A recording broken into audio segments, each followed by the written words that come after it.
Dear students, आज जो topic मैं डिस्कस करने जा रहा हूँ वो है the practical examples of the double entry system. Practical examples explain करने से पहले मैं आपको डबल एंट्री सिस्टम के बारे में एक ब्रीफली सा बताता चलूँ। डबल एंट्री सिस्टम वो है जिसमें टू साइडेड इफेक्ट होगा हर ट्रांजैक्शन का, यानी जो भी ट्रांजैक्शन फाइनेंशियल ट्रांजैक्शन अकर होगा तो उसका एटलीस्ट वो दो अकाउंट्स को अफेक्ट करेगा। एक डेबिट साइड को अफेक्ट करेगा और एक क्रेडिट साइड को अफेक्ट करेगा मिनिमम। ठीक है, तो वो ये भी हो सकता है कि मोर देन टू अकाउंट्स को अफेक्ट कर सकें। तो इसके लिए सबसे मेन जो गोल्डन रूल है कि क्या डेबिट होगा और क्या क्रेडिट होगा, वो मैं आपको बताता चलूँ, प्लीज़ इसको ज़रा नोट करें। वो ये है कि एसेट्स और एक्सपेंसेस जब भी इंक्रीज़ होंगे तो वो डेबिट होंगे। आई रिपीट कि एसेट्स और एक्सपेंसेस जब भी इंक्रीज़ होंगे तो वो डेबिट होंगे। इसी तरह एंड वाइस वर्सा, और इसी तरह जो liabilities, owners equity and revenues जब इंक्रीज़ होंगे तो वो क्रेडिट होंगे। I repeat, liabilities, owners equity and revenues जब इंक्रीज़ होंगे तो वो क्रेडिट होंगे एंड वाइस वर्सा। ये इसका गोल्डन रूल है, वैसे ये आपने याद रखना है। और ट्रांजैक्शन जब आपके सामने आएगी तो आपने सिर्फ पहले सबसे मेन जो स्टेप है वो ये है कि आप आइटम्स आइडेंटिफाई करें कि कौन से आइटम्स जो है वो क्लासिफिकेशन उसकी कैसी हो रही है कि वो आया एसेट है, लाइबिलिटीज़ है, ओनर्स इक्विटी है, रेवेन्यू है या एक्सपेंस है। फिर वो अफेक्ट आपने देखना है कि वो अफेक्ट जो है वो उसमें इंक्रीज़ आ रहा है उन फाइनेंशियल स्टेटमेंट के आइटम में या डिक्रीज़ आ रहा है। तो इंक्रीज़ डिक्रीज़ आने के बाद आपने वो गोल्डन रूल अप्लाई करना है। इससे क्या होगा, इससे आप ट्रांजैक्शन को रिकॉर्ड कर सकेंगे।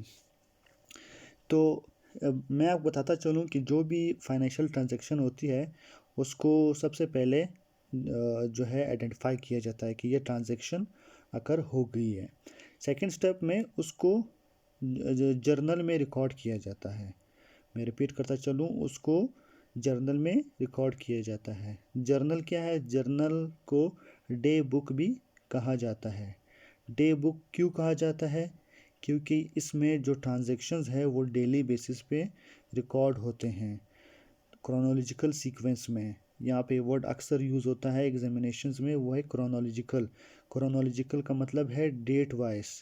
डेली बेसिस में इस पे जो ट्रांजैक्शंस होते हैं उसी डे के हिसाब से वो रिकॉर्ड किए जाते हैं और इसको डे बुक कहा जाता है।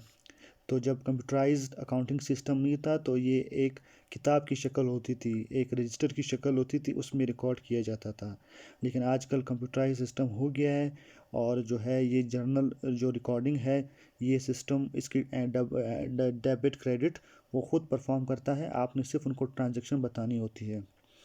तो वो हम बाद में डिस्कस करेंगे कि कौन से सॉफ्टवेयर्स है और कौन से ऐप्स जो है आजकल यूज़ होते हैं। तो सबसे पहले इसका एग्जांपल है, on November 1st, 2002, A started a sole proprietorship called XYZ Limited. The following double entry transactions show how amounts received debits always equals amount given credit. ठीक है, इसमें यह है कि 1 नवंबर 2002 को ए ने सोल प्रोप्राइटरशिप यानी वो ऐसा बिजनेस स्टार्ट किया जिसका ओनर वो खुद है, अकेला सिंगल इंडिविजुअल उसका ओनर है। तो उन्होंने एक जो है बिज़नेस स्टार्ट किया XYZ लिमिटेड। तो उसमें क्या ट्रांजेक्शन्स हुए वो हम आगे देखते हैं। एंट्री ए वो कह रहा है कि Amit deposits ₹25,000 in a bank account for XYZ limited.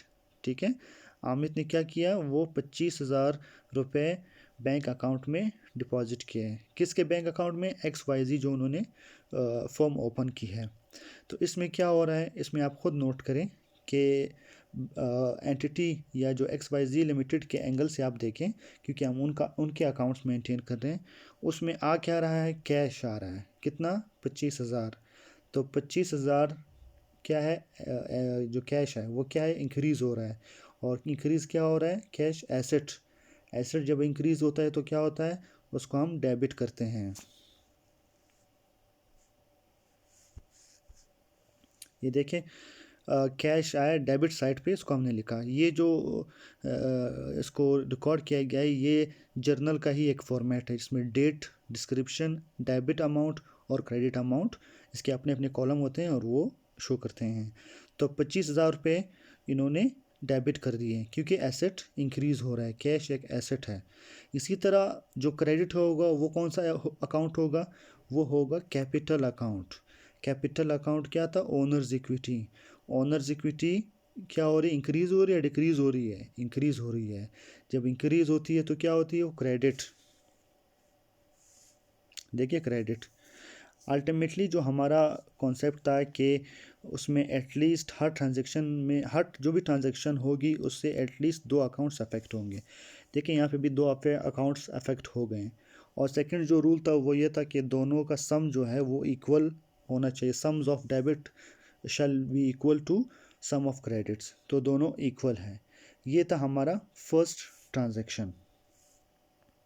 इसी तरह सेकंड एग्जांपल है, X Y Z limited buys land for ₹20,000। X Y Z ने 20,000 से लैंड परचेज़ किया। तो क्या होगा, देखिए लैंड जो है वो क्या है, वो एक एसेट है, ठीक है। वो इंक्रीज़ हो रहा है या डिक्रीज़ हो रहा है, वो इंक्रीज़ हो रहा है, क्योंकि एक्स वाई जी लिमिटेड ने उनको परचेज़ किया है, उसको फ्यूचर में फ्यूचर यूज़ के लिए इस्तेमाल कर सकते हैं।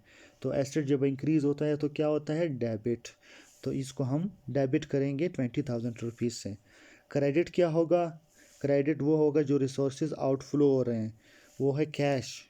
कैश जो है, कैश क्या था, कैश एसेट है, और एसेट जब डिक्रीज़ होता है तो क्या पढ़ा था हमने कि वो क्रेडिट होगा। जो वाइस वर्सा मैंने बताया कि गोल्डन रूल, एसेट इंक्रीज़ होगा तो डेबिट होगा, और वाइस वर्सा। वाइस वर्सा का मतलब ये है कि अगर एक डिक्रीज़ होगा तो वो क्रेडिट होगा। देखें यहाँ पे वो एसेट को ही, डेबिट और क्रेडिट दोनों साइड पे एसेट ही अफेक्ट हो रहा है। तो ऐसे ट्रांजैक्शन भी आपको देखने को मिलेंगे। एक एसेट जो है वो इंक्रीज़ हो रहा है, जो उन्होंने लैंड परचेज़ की है, और दूसरा एसेट कैश वो डिक्रीज़ हो रहा है, जो उन्होंने पे की है लैंड के लिए। और दोनों का sum of debit and credit is equal. इसका मतलब है कि हमारी अकाउंटिंग सही जा रही है। थर्ड ट्रांजैक्शन है कि X Y Z limited buys supplies for ₹1350 agreeing to pay in the near future. यानी एक्स वाई जी ने सप्लाईज परचेज़ किए, ठीक है, ₹1350, और एग्री किया कि वो नियर फ्यूचर में उसको पे करेंगे। देखें सप्लाईज जो है वो एसेट्स हैं, ठीक है, वो इंक्रीज़ हो रहे हैं, एसेट इंक्रीज होगा तो डेबिट होगा। और जो अमाउंट उन्होंने पे नहीं की लेकिन फ्यूचर में पे करनी है, वो क्या है, वो लाइबिलिटीज़। लाइबिलिटीज़ इंक्रीज़ होती है तो क्या होती है, क्रेडिट।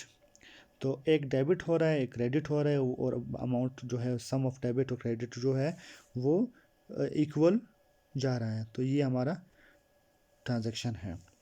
और इसमें एक थोड़ा सा करेक्शन करता चलो कि ये जो सप्लाईज़ हमने किए हैं, ये सप्लाईज़ को जो है हम परचेजेज़ में क्लासिफाई करेंगे। परचेजेज़ में क्लासिफाई इसलिए करेंगे क्योंकि ये लॉन्ग टर्म बेनिफिट के बजाय ये सप्लाईज़ यूज़ हो रहे हैं प्रोडक्शन में। अगर ये कोई एसेट होता, कोई फॉर एग्जांपल फर्नीचर होता, इक्विपमेंट होता, या कोई ऐसी चीज़ होती जिससे फ्यूचर में लॉन्ग टर्म इसका बेनिफिट डराइव होता, तो ये एसेट होता। लेकिन यहाँ पे ये सप्लाई जो है वो वापस इस्तेमाल हो रही है गुड्स को परचेज़ करने में। तो ये हम इसको एक्सपेंसेस में क्लासिफाई करेंगे, एसेट्स में क्लासिफाई करने के बजाय इसको हम एक्सपेंसेस में क्लासिफाई करेंगे। और एक्सपेंसेस का हमने पढ़ा था, जब इंक्रीज़ होते हैं तो क्या होते हैं, डेबिट। और क्रेडिट क्या होगा, लाइबिलिटी, यानी accounts payable. Transaction D, X Y Z limited earns fees of ₹7500 receiving cash. X Y Z ने 7,500 कैश रिसीव किया है, किसके अगेंस्ट, फीस जो उन्होंने अर्न की है। देखें कैश आ रहा है, ठीक है, कैश क्या है, एसेट इंक्रीज़ हो रहा है। 7,500 से ये जब एसेट इंक्रीज़ होता है तो क्या क्या होता है, डेबिट। इसी तरह वो अर्न किसके अकाउंट के अगेंस्ट किया है, वो फीस के अगेंस्ट। तो फीस अर्न जो है वो एक रेवेन्यू है। रेवेन्यू जब इंक्रीज़ होती है तो क्या होती है, तो क्रेडिट होती है। ठीक है।